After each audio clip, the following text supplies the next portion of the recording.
We continue to zero in this morning on the Center for the Blind and its impact in our community. The center takes in children from preschool all the way to high school. The teachers get to know them very well while they learn Braille. The students are also taught how to function without vision and to interact in a space that may be taken for granted. Divisional Commander Major Clarence Ingram says the facility has been very successful and graduates have gone on to work with government, the private sector, and many of them also work in the mop factory. He pointed to challenges facing graduates as they head into the wider community. One of the things, of course, is they've been with us for maybe 15, 16, 17 years, and then to go and try and find a school, try and find work, those types of things is always a challenge, of course. And their school system, of course, is more specialized. So it's always a bit of a challenge to find out, okay, where are their strengths to, and where can we find a place to place them.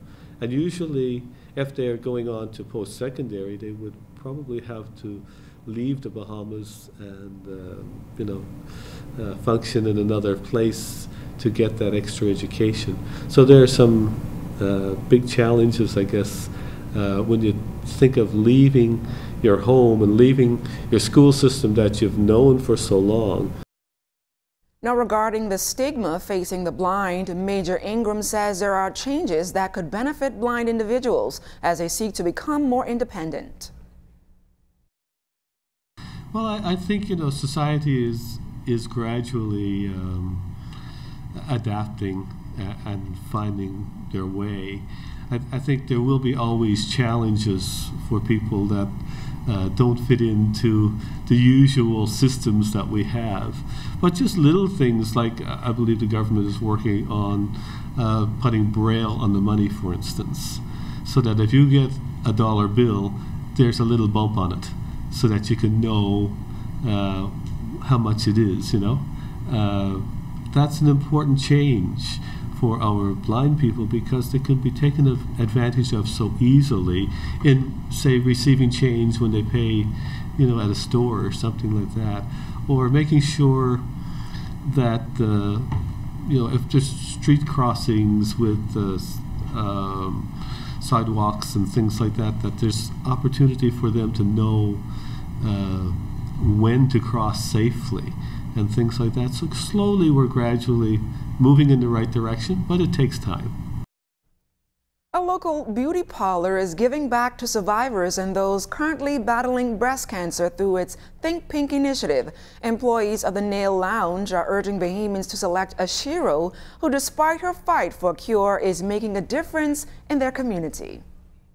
Every day, they celebrate women, ensuring that they are beautiful on the inside and outside with the services they provide at the Nail Lounge on Parliament Street. And for Breast Cancer Awareness Month, the Nail Lounge team will give one lucky breast cancer survivor a full day of pampering. Owner Georgette Sands says she is excited about joining hands in the fight for a cure through her first ever Think Pink initiative. We want to honor one lucky survivor, and that survivor is a shero in our minds. She is someone that is strong, someone that is courageous, and someone that is vibrant. I mean, breast cancer plagues a lot of women that we're all near and dear to, and we want to pamper that lucky survivor by showing them that, this is a struggle, but at the end of the day, we want to support the cause. Sands says to give that shero in your life a chance to win the campaign, you must make your submissions before the October 31st deadline. You can submit your shero to info@nailloungebahamas.com, which is our email address. In the subject, put "She's my hero," and once you submit the person's name, their contact information, and 1 or 2 lines on why this person is your shero.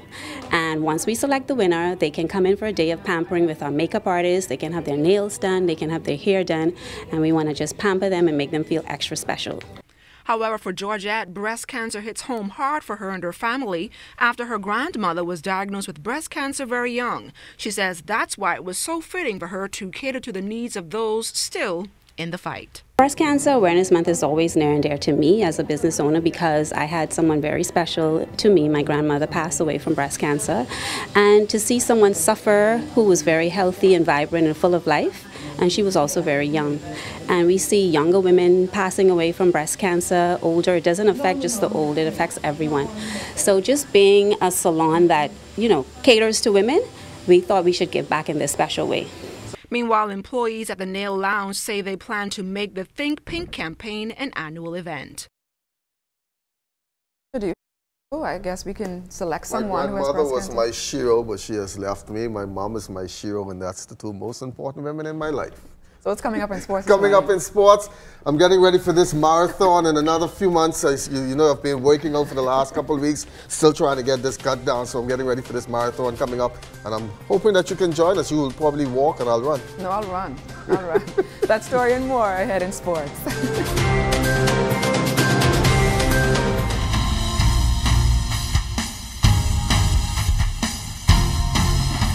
Good morning, everybody. Shawnee Miller-Uibo has been nominated for the IAAF Female Athlete of the Year. She stands a good chance of taking the honor based on a year unbeaten in 15 races this year. Her year went like this: 5 events and 50 races, including 200 and 4x100-meter relay at the Continental Cup. World lead in 3 wins at 400 meter with the world's fastest time since 2006. Commonwealth Games and Diamond League champion at 20 meters and the world's best at indoor 150 and 300 meters. Now the IAAF family will cast their votes by email while fans can cast online, and the voting ends on November 12th. So everybody go on now, make your fingers work and cast your votes for Shawnee Miller-Uibo for Female Athlete of the Year. The announcement will be made November 12th.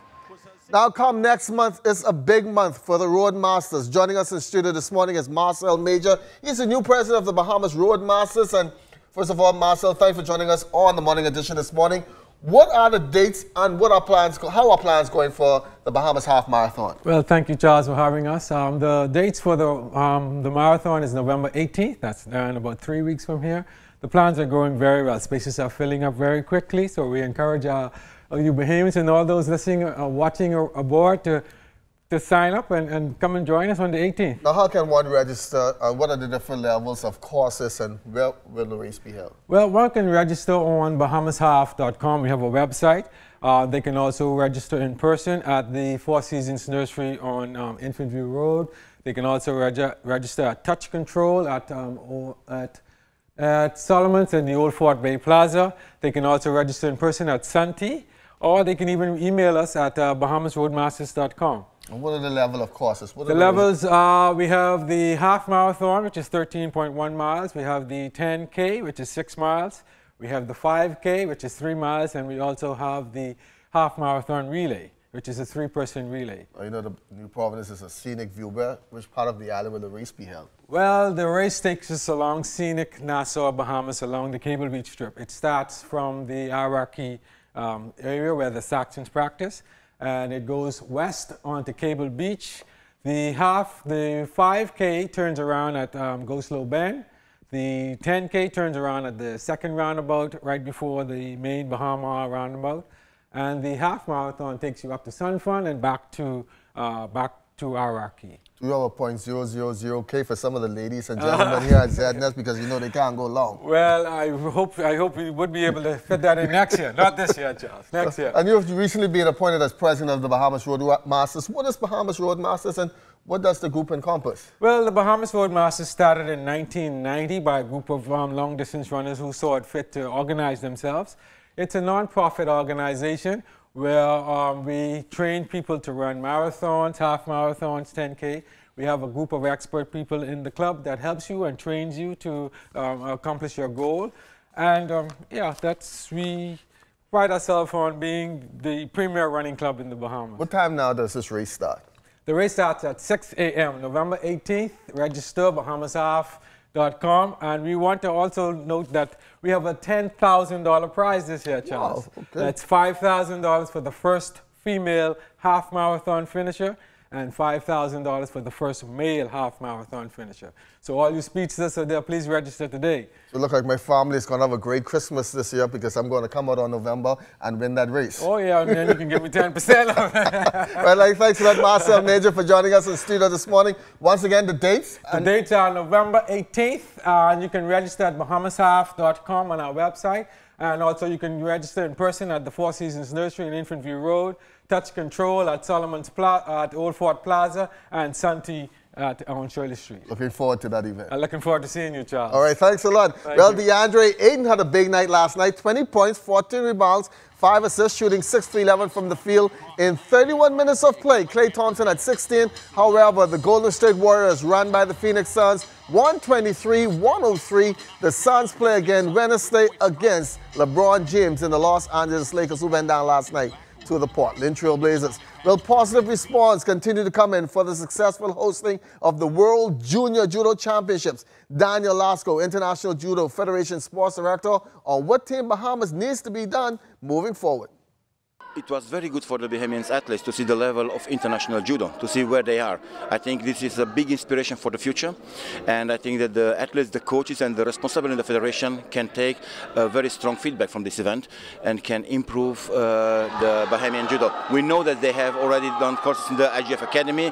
We know that they are doing big efforts to put Bahamian judo to the next level, and I really believe that in the future this will happen. For sure, the volume of training must increase, and also they need a little more of training with international athletes, so they have to travel a little bit more, taking in consideration that in judo you have to train with other opponents, not just with own friends in their own hall, so they have to travel a little bit more, and I think with a little bit investment you do a very big step forward.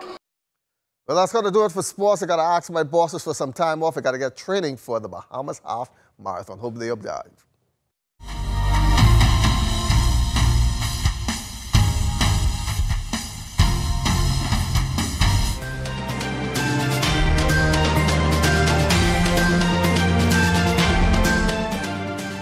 In our final look at weather, nothing in the tropics to report, but we do have this weak front boundary to the south of the capital that will continue to provide some cloud cover and a few showers this afternoon, particularly around the 3-4 o'clock hour. And then we have some cyclogenesis taking place here in the Gulf of Mexico, and out of that will form another front system that will eventually push towards the east and moving through the northwest Bahamas sometime on Saturday, reinforcing that weak front system. So we'll have some cool weather coming our way come the weekend.